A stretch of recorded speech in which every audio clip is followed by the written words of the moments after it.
خداوند کے زندہ کلام میں سے احبار کی کتاب اس کا 8واں باب آیت پہلی تا 20۔ اور خداوند نے موسیٰ سے کہا، ہارون اور اس کے ساتھ اس کے بیٹوں کو اور لباس کو اور مسح کرنے کے تیل کو اور خطا کی قربانی کے بچھڑے اور دونوں مینڈھوں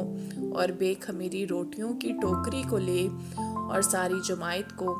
خیمہ اجتماع کے دروازہ پر جمع کر۔ چنانچہ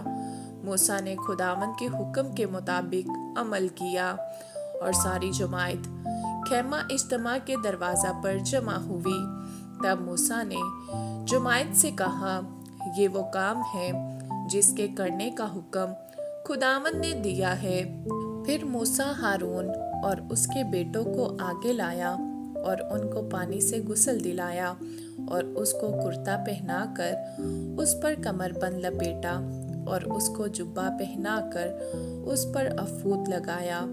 اور افود کے کاریگری سے بنے ہوئے کمر بند کو اس پر لپیٹا اور اسی سے اس کو اس کے اوپر کس دیا اور سینہ بند کو اس کے اوپر لگا کر سینہ بند میں اوریم اور تمیم لگا دیے اور اس کے سر پر امامہ رکھا اور امامہ پر سامنے سونے کے پتر یعنی مقدس تاج کو لگایا، جیسا خداوند نے موسیٰ کو حکم کیا تھا۔ اور موسیٰ نے مسح کرنے کا تیل لیا اور مسکن کو اور جو کچھ اس میں تھا سب کو مسح کر کے مقدس کیا اور اس میں سے تھوڑا سا لے کر مذبح پر 7 بار چھڑکا اور مذبح کو اور اس کے سب ظروف کو اور حوض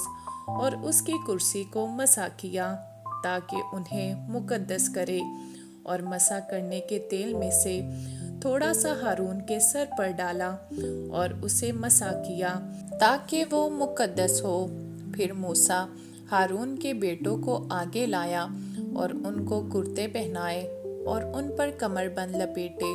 اور ان کو پگڑیاں پہنائی، جیسا خداوند نے موسیٰ کو حکم کیا تھا۔ اور وہ خطا کی قربانی کے بچھڑے کو آگے لایا اور ہارون اور اس کے بیٹوں نے اپنے اپنے ہاتھ خطا کی قربانی کے بچھڑے کے سر پر رکھے۔ پھر اس نے اس کو ذبح کیا اور موسیٰ نے خون کو لے کر مذبح کے گردا گرد اس کے سینگوں پر اپنی انگلی سے لگایا اور مذبح کو پاک کیا، اور باقی خون مذبح کے پایا پر انڈیل کر اس کا کفارہ دیا تاکہ وہ مقدس ہو۔ اور موسیٰ نے انتڑیوں کے اوپر کی ساری چربی اور جگر پر کی جھلی اور دونوں گردوں اور ان کی چربی کو لیا اور انہیں مذبح پر جلایا، لیکن بچھڑے کو اس کی کھال اور گوشت اور گوبر سمیت لشکرگاہ کے باہر آگ میں جلایا، جیسا خداوند نے موسیٰ کو حکم کیا تھا۔ پھر اس نے سوگندی قربانی کے مینڈھے کو حاضر کیا، اور ہارون اور اس کے بیٹوں نے اپنے اپنے ہاتھ اس مینڈھے کے سر پر رکھے اور اس نے اس کو ذبح کیا، اور موسیٰ نے خون کو مذبح کے اوپر گردا گرد چھڑکا۔ پھر اس نے مینڈھے کے عضو کو کاٹ کر الگ کیا، اور موسیٰ نے سر اور اعضاء اور چربی کو جلایا۔ آمین۔